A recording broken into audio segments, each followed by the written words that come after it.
Franchising is the most misunderstood and most overlooked form of entrepreneurship. We're here to educate you and help you find the entrepreneur within. Franchising is not all about the French fries. We find that individuals who are exploring business ownership tend to have a lot of misperceptions and misunderstandings about the franchise industry.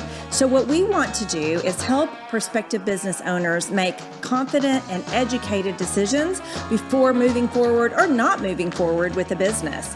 Welcome to Unpredicted Entrepreneur. Hello, and welcome to episode 96 of Unpredicted Entrepreneur. My name is Sara Waskow, and I am joined by my co-host and colleague, Roxanne Rapske. We created this podcast to bring you information related to franchising and business ownership. And today, we are thrilled to welcome our guest, Neal Katz. Neal is the founder and CEO of a company called Exceptional HR Solutions. And Neal, thank you for joining us. We are thrilled to have you today. Well, thank you for having me here, and I'm excited to be with you both. Wonderful. We thought that HR would be a really good topic to discuss on this podcast because many of our clients, in fact, most of our clients, become entrepreneurs, become franchisees after being in corporate America for some initial part of or beginning of their career. Not all, but most of the people we work with are becoming business owners for the first time. And a lot of times they've never had to deal with anything related to human resources or, HR issues or how to handle certain things regarding HR. So we wanted to bring an expert in to share some tips and some of his background in that field. So you've been the owner of your own company for, I don't know, you tell us your background and tell us kind of how you get started. I don't want to say something wrong. I understand. Well, thank you again for having me. Excited to be here. And you're exactly right. A lot of folks will start in corporate America and venture into other ventures, entrepreneurship, franchising. And it's amazing because if you ask most people what they think of corporate HR, it's like, oh, that department I don't want to speak to. Well, that was me for many years. I've spent 25 years in HR. I've done global companies, domestic companies, small, medium, large, startups. I've been through the different realms and functions of HR. And I've been doing that for 25 years throughout the United States in multiple areas, retail, hospitality, healthcare, all of these different areas. And I've had the opportunity to really learn and explore and understand what companies are about and how they work and really how HR works. And what I've learned over the years is I don't want to be that HR department. I want people to feel welcomed, valued, and we want to make a difference. So myself and my team, we're all about making a difference with our companies and our clients and how we serve them and their employees. And for us, it's about really having an HR department people want support, help, knowledge, information, and strategic support as well. And we'll talk about that, I'm sure, later. But it's really about being that great HR department. So for me, I had that opportunity to spend that time in corporate America, but I realized it was time for me to get out. And about 4 years ago, I decided to go full-time, launch my business as an entrepreneur, solopreneur, and now we're at a team of over 20 people and continuing to support companies throughout the United States. Wow. And so you do fractional services, right? Right. We do fractional HR services for small to medium-sized scaling companies. And question I always get is, what does that mean? Mm-hmm. What is fractional? Yeah. So fractional HR is similar to, if you know the fractional CFO model, it's very complementary to that model. And basically what it is we build solutions for clients based on their needs. 5 hours a month to 30 hours a week. Whatever that client's need is, we'll build a solution for them, customized to their company, their needs, their people, and their structure. And what's great is you're going to pay for the services you need. You don't need to hire a full-time employee. You don't need a full-time HR department. We can do it at a fraction of the time, the costs, and the overhead, and it's not an FTE, which everybody's trying to avoid in this day and time. So that's what we've designed as a program that really meets those needs of those companies and supporting them where they are, but more importantly, helping them where they're trying to go. That's great. So you can help anybody from one employee up to how many employees? We can go up to probably about 2,000. Wow. Usually when you get that large, we really focus on probably 5 to 500 as our sweet spot, that area that we really focus on. Anything over 500, we're going to help a company with their HR department. And that's really where we'll evaluate, assess the department, the structure, the manpower, who has what roles and responsibilities, and how we can streamline it for them, save them time, save them money, and build a highly functioning department with utilization of technologies, including AI. Oh. So you've been doing this obviously a while now. Did you start as a side business and then you went full time? Do I understand that correctly? So Sara, great question. Actually, it started as a friend. A friend of a friend called and said, "Hey, Neal, can you help me?" And this was over, I think it's 18 years ago now that I look back on this. And it started that way as, "Can you help this friend of mine?" Sure. And then another friend and another friend. Next thing I know, a few years later, I have 10 to 15 new friends asking for help and support. Then Are any of these friends paying friends? Well, so what's funny is, no, they weren't paying friends until one day somebody said, "Neal, can we pay you for your services?" And my first response was, absolutely not. No, I'm just here to help.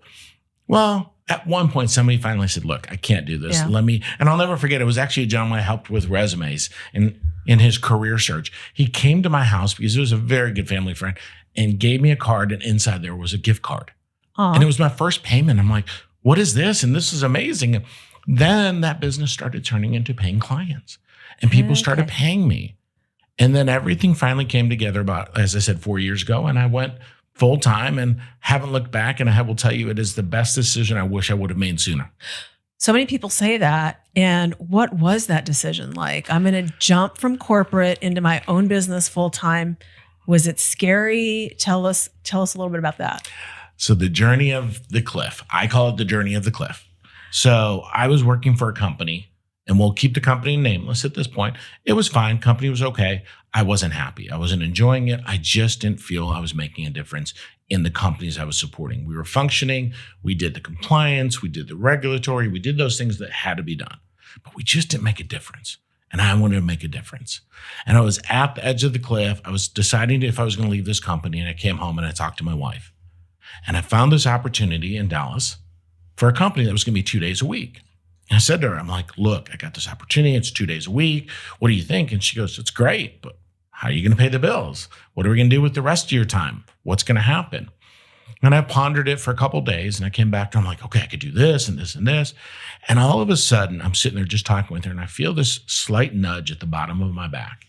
And it's her basically saying, "I know you're afraid and you're scared." And I was, and I still am to this day to some degree. And I looked over, and all I could see is an abyss of black. Now, by the way, at the bottom, I don't know what it is. Is it cushions of money? Is it pillows? Or is it rocks and cliffs? I don't know. But what I finally decided with her love and support and encouragement was, you know what? You don't know what you don't know. And I took the leap of faith. And the thing that she told me, and I think I would tell anybody, is, what is a realistic worst case scenario? Mm-hmm. And I asked her, I go, "What do you mean realistic?" She goes, "Okay, so you're going to say we're going to fail and go bankrupt and we're going to be living in a box." She goes, "That's not realistic." I'm like, "You're right, because I would do something different." Yeah. She says, "What would you do?" I said, "Go back to corporate America, get a new job, land a position. Might not be the level I want, money, all of that, but we'd make it work." She goes, "That's my point. Too many people go to this, oh my gosh, if this fails, I'm going to be living in my car in a Walmart parking lot." I'm not that person. I'm the person that would work at McDonald's and Chick-fil-A and Whataburger, 3 jobs to scrape by until I can get where I need to make something work in the future. Yeah. With her support, I took the leap of faith. And still to this day, there's moments I wonder if it was the right decision. It is, but we're human. And humans, we doubt ourselves. And that's really her support. I wouldn't be here without it today. And that was 4 years ago. 4 years ago. That's wonderful. And I'm glad you pointed that out, because we're always going to have doubts. I mean, business ownership is hard. Yeah. We all know that, but you have to keep things in perspective. And so I'm really glad that you shared about your fear, because fear is very normal. And we always tell our clients we would be worried about them if there wasn't some level of fear. You're going into something new that you've never tried before. So I'm curious, what are some of the challenges that you find for small businesses? Like, what are some of the biggest issues that you see in businesses today? So I see this across all small businesses, including the franchise world. I mean, a lot of people go into franchising thinking there's the corporate structure of who you're franchising with, which is true. And it's great. And franchising is a great model. But you still have this one problem you forget you got to deal with. It's called people. Yeah. People are not easy. And there's not a book that tells you exactly how to respond to every person, every day, every scenario. So the biggest challenge I see is owners, franchisees, entrepreneurs doing the same thing. I can do this. I'm a people expert. I can manage it all. I know how to do bookkeeping and finance and accounting and marketing and supply chain and HR, and I'm great at all of it. And the reality is you're not, and it's okay not to be. That's where the fractional model, I think, is a phenomenal solution. So what I tell people is recognize your greatness and find solutions such as people to let other people do. And it's okay. And by the way, it's not as crazy as expensive as most people think. It's reasonable. You can make it work, but let somebody be the expert, because here's the thing. When you're doing something you're not an expert at, you're losing time in what your expertise is. So let's assume you're great at marketing or sales or outreach. If you're doing HR, you're not doing that.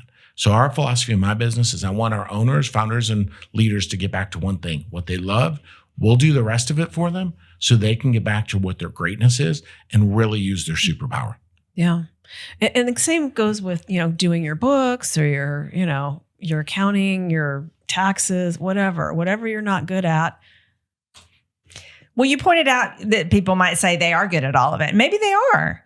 But is that where their time is best spent? What will grow their company? Mm-hmm. And I think a really important thing to point out about HR is, okay, maybe if you don't hire an expert up front, maybe you're saving a little money, but what if something goes wrong? And what if you made a mistake? And how costly could that be down the road? So I'm sure you have stories about that. I do. And I have leaders and owners that come to me all the time. And as I say, probably 90% of my business comes to me when there's a problem or issue. I wish more people would come to us to let us support them at the beginning of the journey or somewhere through the journey and not at a problem point in time. Because the reality is 90% are problems. The example I'll give is I have multiple companies will call me in the middle of an investigation like, hey, we have this situation between these two employees and they're not behaving, or this person didn't behave and now we have an issue. I need you to come in with your magic pixie dust and fix it for me. Bad news is there's no such thing as magic pixie dust. We're only HR. We only can do so much, but we will help them investigate it, understand what's going on, recommend solutions, outcomes, and steps to move forward. But there's still a problem. And generally speaking, most companies I've worked with, helped or supported a problem are generally doing it wrong. And I don't mean negatively, it's just they don't know what they don't know. Yeah, right. I had a company who called me and said, look, we think the problem's resolved. We're good to go. I'm like, great. Do you want me to talk to the folks? Please, because I'm sure we could just button this up. And I got on the phone with the first employee who had their statement, which was an hour and a half. Wow. And I can tell you this, there was nowhere close this company was comfortable or this individual was comfortable with where things were. And it will now probably take me 10 to 15 hours to develop, implement some remedies and strategies. And I've already spoke to the leadership that they need to hire fractional HR services. We got to get beyond these things. And the reality is, if this wouldn't have gone to where it came to me and my company, there's a very good possibility this would cost this company somewhere in the 5-figure range from a settlement or a legal perspective, without a doubt. Wow. Because I've seen enough of these cases to know how this works. And it's expensive. And I've seen companies literally go out of business because of the cost related to a lawsuit or a legal matter or an investigation because they weren't following what should have been done for our people.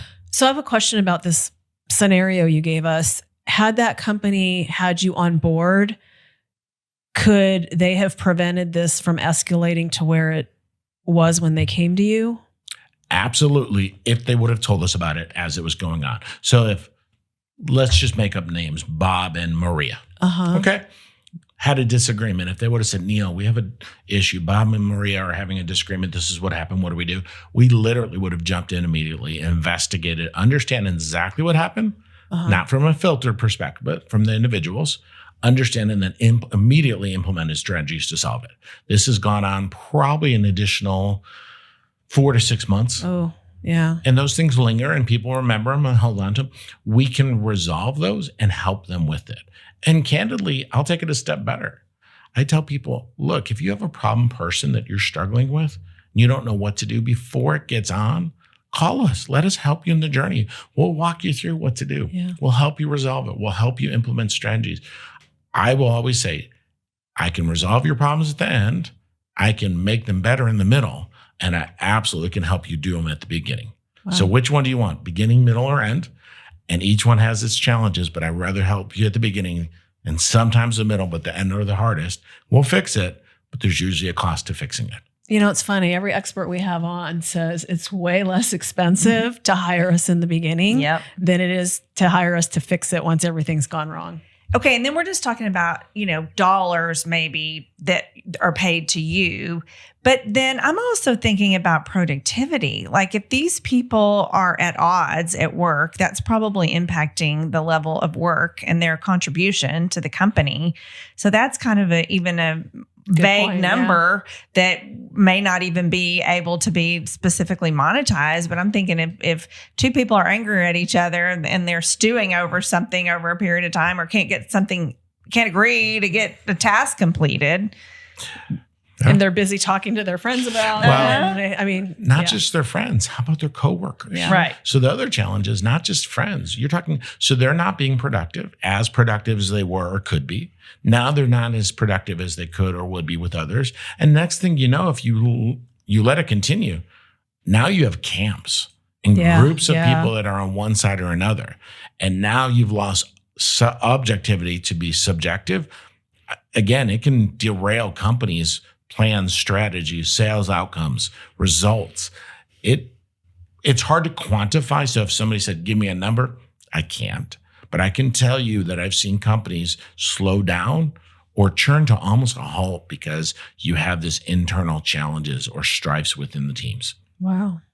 Yeah, that's interesting. Not anything I'd really had thought about, but I know Roxanne and I hear a lot of concern from prospective business owners about employees. So it's really good to know that there's somebody like you out here that can help with those things. One of the things we kind of talked about a little bit was technology and kind of how that's helping you, in your business. So share a little bit about how you use technology and kind of how you stand out a little bit and how you can advise your clients as well. Well, here's the thing. I was talking to somebody actually yesterday about technology, and we were talking about AI and ChatGPT and Gemini and all the other AI platforms and other resources out there.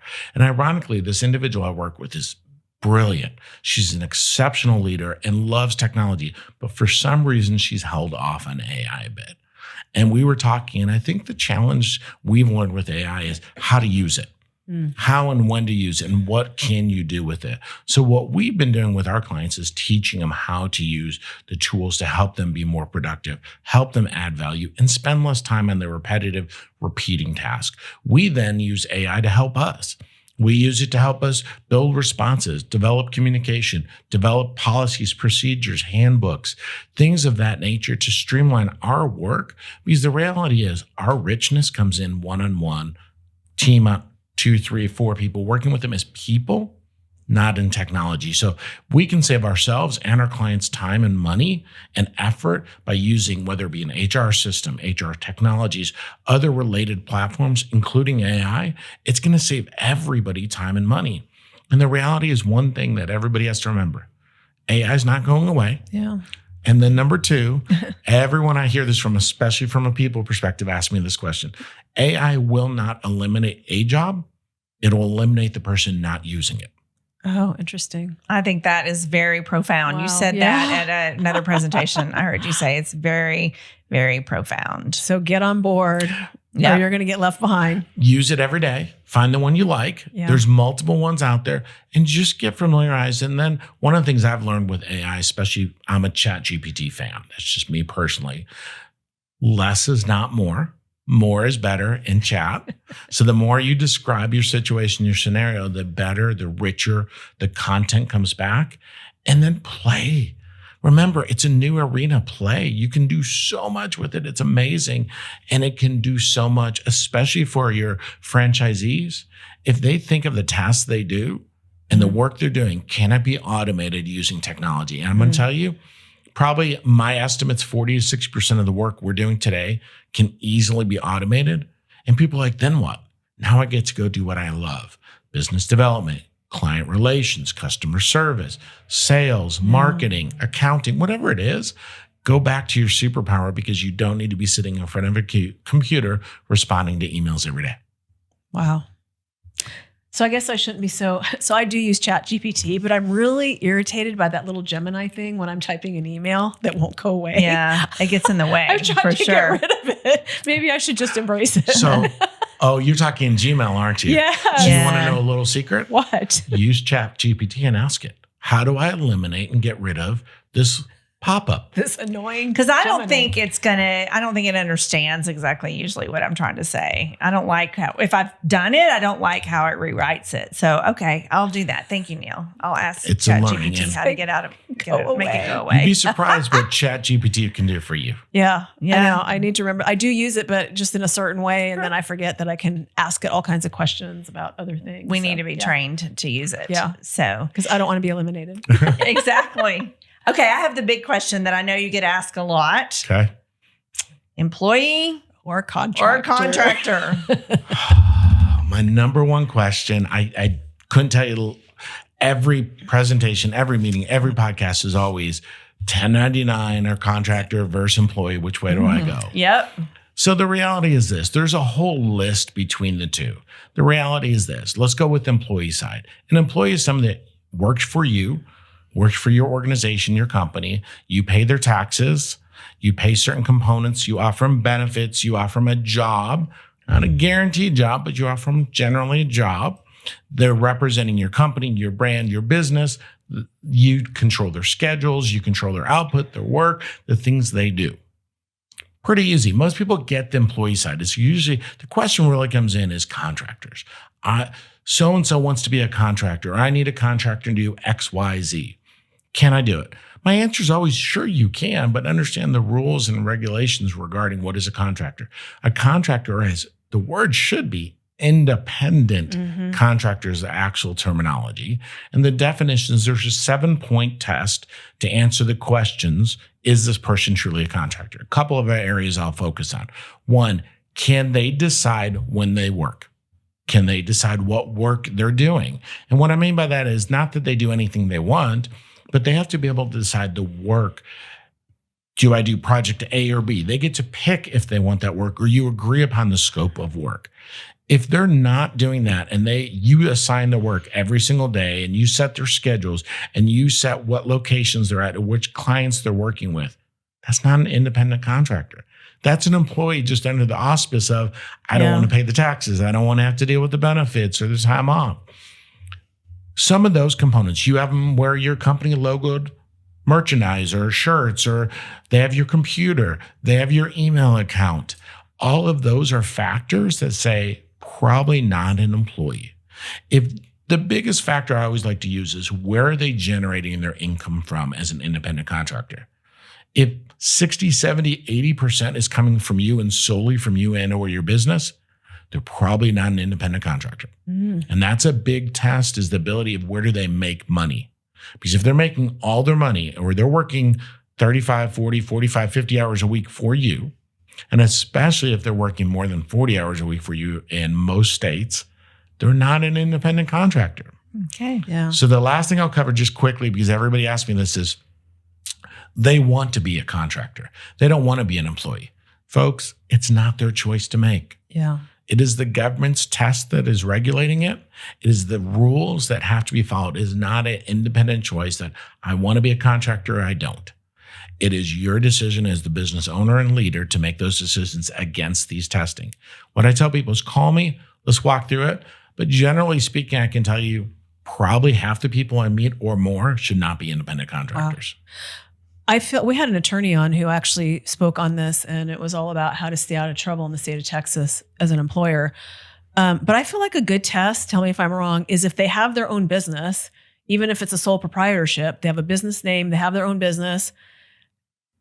They're doing something for you. You don't know how many hours a week they're putting into it. They're not billing you hourly. They're billing you by the scope of work and telling you how much it's going to cost you, and they invoice you every month or every 2 weeks or whatever. They never come into your office. They work from their own office. They have their own equipment, their computer and everything. Generally speaking, yes. The one criteria to be careful is, are they solely working for you? So Got if it. they're solely working for you, everything else you've described is very good. But Got if it. they're only working for you and their income is all generated based on you, it's kind of on the line a little bit, that one, the I think way we're you good. described it. Yeah. So you did really Okay. good, because Yeah. the reality is, yes, scope of work, project-based work is really what contractors are supposed to be. Yeah. And here's the last little nugget I'll remind people. Contractors normally don't become a problem until you end their contract. And if you end their contract and they didn't expect it, Oh, interesting. that's when it becomes questionable, especially if they've worked over 40 hours a week on average. Mm. Then they get to go in and file a claim or report saying, I should have been an employee. Wow. That's the factor you got to be careful of, is the look back period to say, was this person an employee or were they actually a contractor? And by the way, it's not your decision. It's not theirs. It's the government's decision that will audit and investigate. That's the risk factor people need to be aware of. That's a really good point. Yep. Yeah. That is a good point. Thank you for Yeah, that. sure. Wow. So, as we wrap up today, if we have listeners that are thinking about being business owners, what tip or advice would you like to share for our listeners? I think talk to as many people as you can and listen and learn. The number one thing for any entrepreneur, leader, owner, soon to be entrepreneur, owner, or franchisee, listen, hear what people say. And if they give you all the greatness and glory, I always ask this question: what else? And tell me more of what I should know that you're not telling me today. Mm. Because when you ask those questions, what else? Tell me more. And what are you not telling me I might want to know? People will tell you everything you think. And remember, silence is a beautiful thing, because if you leave silence, people will pick up on it and add more to the conversation. Oh, Mm. that's a really good point, too. So the uncomfortable silence where you're just sitting there and they're squirming and they're thinking of something to say because you're not saying anything. If you want to have some fun at your next party, give somebody no more than, you won't have 5 seconds of silence. Nobody will go more, most people won't go more than 3 to 5 seconds. Within 5 seconds, if you leave 5 seconds of silence, the person, one of the two parties, will continue to speak. I believe that. I do. I had heard 9 was like a test, but 9's a long time. Try it at home with your significant other or your children. Now, your children, generally, the problem with that is they'll just leave. They'll walk off and go back to They their will. rooms, or they'll go on their device. But if you try it with a spouse, significant other, a very close friend, you'd be surprised how much in HR we learn by using silence. I actually did that recently with a very annoying sales call. And he asked me a question that I didn't like and I didn't answer it. And he finally started speaking again. Good for you. It's like, I'll have to try that. Silence works. I'm not doing it. Wow. So if someone wanted to get a hold of you for your services, Neal, how would they reach you? A couple different ways, but the most common is feel free to follow me on exceptionalhrsolutions.com, my website. Okay. The other things, I'm really busy on LinkedIn, love LinkedIn, and just reach out. Send me a chat, note, email, text, inquiry, whatever you'd like. And feel free to reach out. We want to help. We love the conversations where we're just talking. We want to get to know you and support your business. Awesome. Thank you so much for all those great tips today. And congratulations on 4 years in. Thank you so much. And I look forward to another 4. Yes, us too. Exactly. For those of you listening, thank you so much for joining us and learning all about HR. Please follow Sara and I on LinkedIn. We're very active there. I'm Roxanne Rapske, Rapske. She is Sara with no H, Waskow, Waskow. You can learn more about our services on frannet.com. Please follow our YouTube channel at Frannet of Dallas, Fort Worth, and Oklahoma. And last but not least, you can listen to Unpredicted Entrepreneur on any of the podcasting platforms. Thanks. Bye-bye. Bye.